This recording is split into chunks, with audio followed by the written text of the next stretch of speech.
اگر کوئی امام کے متعلق برائی بیان کرتا ہے اور عیب پر نظر رکھتے ہوئے اس کے متعلق باتیں کرتا ہے تو کیا ایسے شخص کی نماز اس امام کے پیچھے ہو جائے گی؟ تو بھائی وہ امام ہے، آپ کچھ خیال کریں، امام کے بارے میں برائی نہیں کرنی چاہیے، ہر انسان نے اپنا حساب کتاب دینا ہے۔ تو بہرحال نماز جو ہے وہ ایسے امام کے پیچھے جو ہے وہ ہو جائے گی، ایسے آدمی کی جو اس امام کی برائی بیان کرتا ہے۔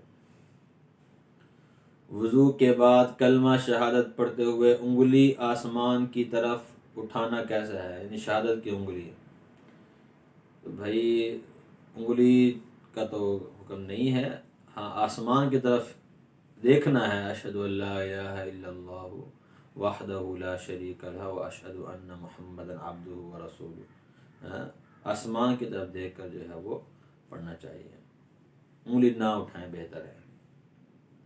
سو کر اٹھنے کے بعد مسواک کرنے کا ثواب صرف رات کو سو کر اٹھنے پر ملے گا یا کسی بھی وقت سو کر اٹھنے کے بعد مسواک کرنے پر بھی وہی ثواب ملے گا؟ تو بھی علماء نے اس کے متعلق جو ہے وہ مطلق کہا ہے کہ جب بھی اٹھے تو تب مسواک کریں، انشاءاللہ جو ہے اس کا ثواب ملے گا۔ تو جب بھی اٹھیں مسواک کرنی چاہیے، اچھی چیز ہے۔ وضو میں دونوں پاؤں یا ایک پاؤں دہنے ہاتھ سے دھونا جائز ہے یا نہیں؟ بھائی وضو کے آداب تو یہی ہیں کہ آداب میں سے ہے کہ اپنے دونوں پاؤں بائیں ہاتھ سے دھوئیں، لیکن اگر معذور ہے یا بائیں ہاتھ کے اندر تکلیف ہے دائیں ہاتھ سے بھی دھو سکتے ہیں، یا ویسے بھی اگر دائیں ہاتھ سے دھوئیں تو یہ خلاف ادب ہے، گناہ نہیں ہوگا، اس کے اندر وضو بھی ہو جائے گا۔ مروجہ بالوں کا برش استعمال کرنے سے سنت مسواک ادا ہو جائے گی یا نہیں؟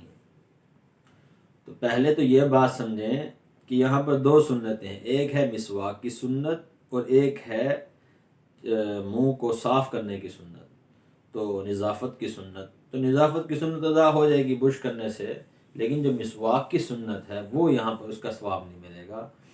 تو اس لیے بہتر تو یہ کہ مسواک کی عادت بنائے۔ آج کل ہم مسلمان جو ہیں مسواک کی عادت کو چھوڑ جا رہے ہیں اور نئی چیزیں لے کر آ رہے ہیں، تو مسواک کے اندر کے جو فوائد ہیں نا وہ برش سے آپ کو حاصل نہیں ہوں گے، اور مسواک تو اللہ کے نبی کی سنت ہے، اس سے بڑی کیا بات ہو سکتی ہے؟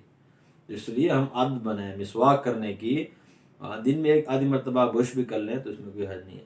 ہاں اگر یہ بات ہے کہ برش جو ہے وہ خنزیر کے بالوں کا بنا ہوا ہے تو بالکل قطعاً حرام ہے، جائز نہیں ہے، لیکن عموماً برش جو ہے وہ ایسے نہیں ہوتے، اگر کسی میں شک بھی ہے تو پھر بھی انسان ترک کر دے ہیں۔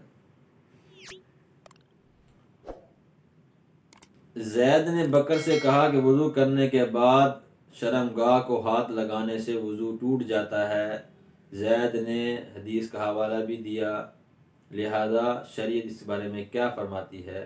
رہنمائی فرمائیں۔ بھائی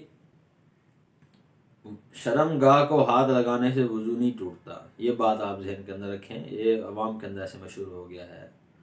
باقی حدیث مبارکہ کے اندر جو ہے نا وہ آیا ہے، اس سے مراد ہاتھ دھونا ہے، یہ وضو متعارف ہے جو ہم وضو کرتے ہیں، یہ مراد نہیں ہے، اس سے مراد ہاتھ دھونا ہے۔